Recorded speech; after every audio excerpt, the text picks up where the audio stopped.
Hello students, कैसे हैं आप सब। आज बहुत ही इंपॉर्टेंट टॉपिक लेके आया हूं मैं, जिसका नाम है हेलोफॉर्म टेस्ट और आइडोफॉर्म टेस्ट। समझ गए बच्चों।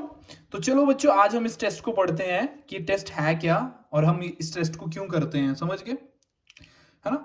जैसा कि नाम ही सुजेस्ट कर रहा है, हेलोफॉर्म मतलब हेलोजन फॉर्म होगी। ठीक है, आइडोफॉर्म मतलब आयोडीन फॉर्म होगी। हेलोज आयोडीन क्या है, एक तरह की हेलोजन ही है ना। तो चलो अब पढ़ते हैं ये वाला टेस्ट। बच्चों देखो, मैंने हिंदी में लिखा है कि आप आराम से समझ जाए। देखो बच्चों, ये वाला टेस्ट आइडेंटिफाई करके देगा। सबसे पहले एक फर्स्ट चीज पढ़ते हैं। क्या आपने याद रखना है फर्स्ट, कि किसी कंपाउंड में बच्चों मिथाइल कीटोन है या नहीं है। मिथाइल कीटोन मतलब अगर आपको किसी भी चेन में स्टार्टिंग में का फर्स्ट कार्बन और सेकंड कार्बन इस जैसा मिल जाएगा, इस जैसा जो मैं ऐसे कर रहा हूं, डार्क रेड से कर रहा हूं ना, ये वाला। ठीक है, स्टार्टिंग वाला या एंड वाला फर्स्ट और सेकंड कार्बन इस रूप में मिल जाएगा ना, इस पूरे स्ट्रक्चर में, तो क्या वो मिथाइल कीटोन कहलाता है। और ये वाला ही पर्टिकुलर स्ट्रक्चर क्या पॉजिटिव हेलोफॉर्म टेस्ट देगा। समझ गए। अब दूसरे पॉइंट पे आओ। अगर तुम्हें कभी भी किसी भी चेन में ये वाला स्ट्रक्चर दिख जाए, कौन से वाला, मैं थोड़ा पेन चेंज कर लेता कि आपको दिख जाए। समझ गए। आपको कौन से वाला स्ट्रक्चर दिख जाए, अगर आपको किसी फर्स्ट कार्बन और सेकंड कार्बन आपको कैसा दिख जाए, कैसा दिख जाए,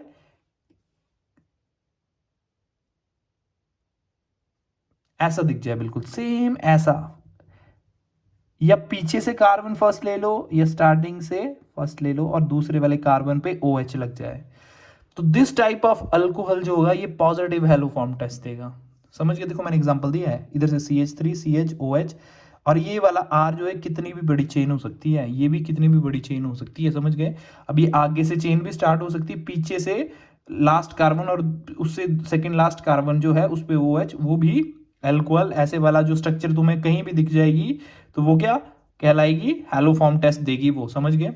और अगर तुम्हें सेम स्ट्रक्चर ऐसे वाली, चाहे तुम स्टार्टिंग चेन से चाहे एंड स्टार्ट से एंड एंड से दिख जाए, ऐसे वाले एंड कार्बन से दिख जाए, ऐसा फर्स्ट कार्बन ऐसा सेकंड ऐसा, समझ गए, तो ये भी हेलोफॉर्म टेस्ट देगा और आइडोफॉर्म टेस्ट देगा। बच्चों एक बात याद रखना कि हेलोजन में सिर्फ आयोडीन ही इस टेस्ट को देता है।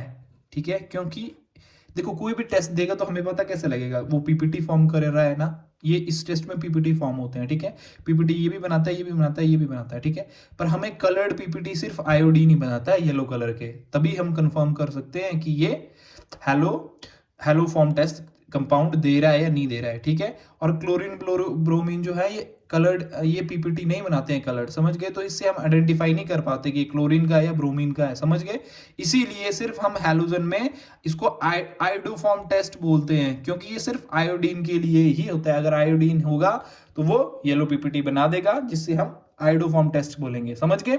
अब चलो इसकी रिएक्शन पढ़ते हैं। समझ गए, बहुत इंपॉर्टेंट रिएक्शन है। चलो अब मैं दूसरे वाला लाने लगा आपका पेज, ये वाला। चलो अब ये वाला पेज पढ़ते हैं, बहुत इंपॉर्टेंट पेज है ये। समझ गए। देखो बच्चों, इस रिएक्शन में मिथाइल हेलोफॉर्म टेस्ट क्या बोल रहा है कि in this reaction methyl ketone and alcohol react with halogen halogen and sodium hydroxide base and give acid salt and a haloform. समझ गए। अब देखो मैं आपको रिएक्शन बताने लगा। तो बच्चों ये मिथाइल कीटोन है ना, पीछे वाले कार्बन से सेकंड कार्बन पर ये वाला डबल बॉन्ड हो कार्बोनाइल ग्रुप है ये वाला। ठीक है, तो इसको क्या ये हेलोफॉर्म टेस्ट देगा, 101% है। तो अब कैसे लगेगा पता, देखो हमने सॉल्ट लिया था, ये हमें नहीं पता था ये क्या है।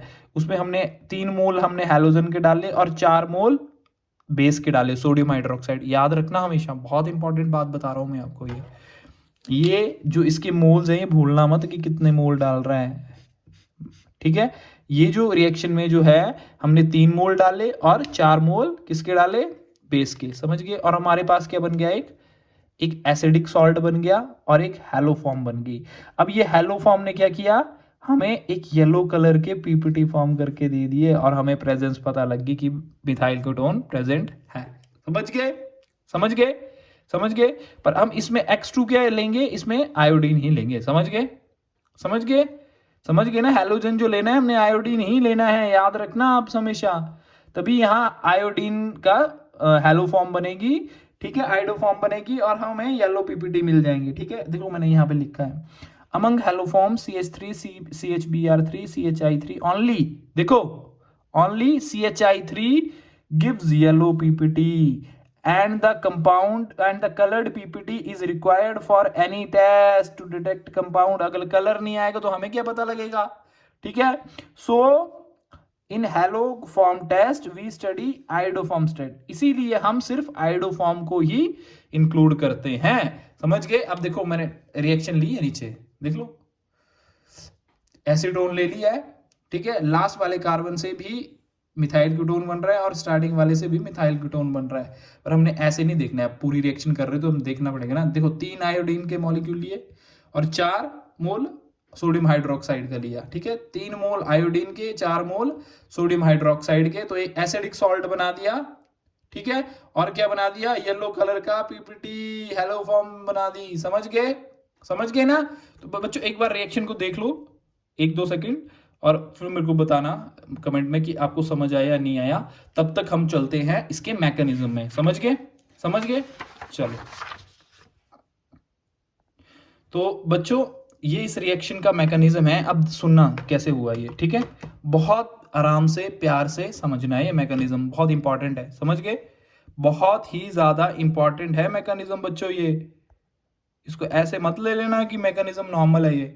ठीक है, ये आएगा आपके एग्जाम में पक्का, 101% श्योर हूं मैं। ठीक है, देखो मैंने एक ये मिथाइल कीटोन वाला ले लिया, जैसे CH3 C डबल बॉन्ड और R था, तो ये मिथाइल कीटोन है। समझ गए? कोई सॉल्ट था तो उसमें हमने क्या किया? बेस ऐड किया। तो बेस क्या करता है? प्रोटोन को एक्सट्रैक्ट करता है और ये वाले इलेक्ट्रॉन ऊपर चले जाएंगे। समझ गए? कार्बन के ऊपर चले जाएंगे। ठीक है, तो इधर से निकल गया वाटर, मान रहे हो? ठीक है, और ये कार्बन पे नेगेटिव चार्ज आ गया। अब बच्चों आपने एक चीज पढ़ी होगी, अब इस कंपाउंड को हम किसके साथ रिएक्ट करेंगे? हैलोजन के साथ, X2 के साथ। ठीक है, अब बोलोगे सर ये दोनों की इलेक्ट्रोनेगेटिविटी सेम थी, तो ये पार्शियल पॉजिटिव और नेगेटिव चार्ज कैसे आ गया? क्वेश्चन होना चाहिए आपका। ठीक है, ये क्वेश्चन होना चाहिए आपका। तो बच्चों ये पार्शियल पॉजिटिव और पार्शियल नेगेटिव चार्ज इस तरह जनरेट हुआ।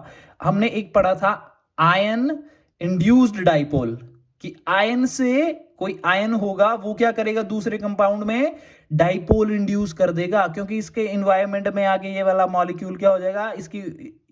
इस मॉलिक्यूल में आयन क्या, इस मॉलिक्यूल में डाइपोल इंड्यूस्ड हो जाएगा। समझ रहे ना कि आयन इंड्यूस्ड डाइपोल जो है उसमें एक आयन जो होता है, अगर उसके एनवायरनमेंट में कोई मॉलिक्यूल आ गया जिसमें डाइपोल मूवमेंट नहीं है, उसमें डाइपोल क्या हो जाएगा? क्रिएट कर देगा ये वाला आयन। समझ रहे? तो इसने आयन ने क्या किया? इसमें डाइपोल क्रिएट कर दिया, पॉजिटिव नेगेटिव।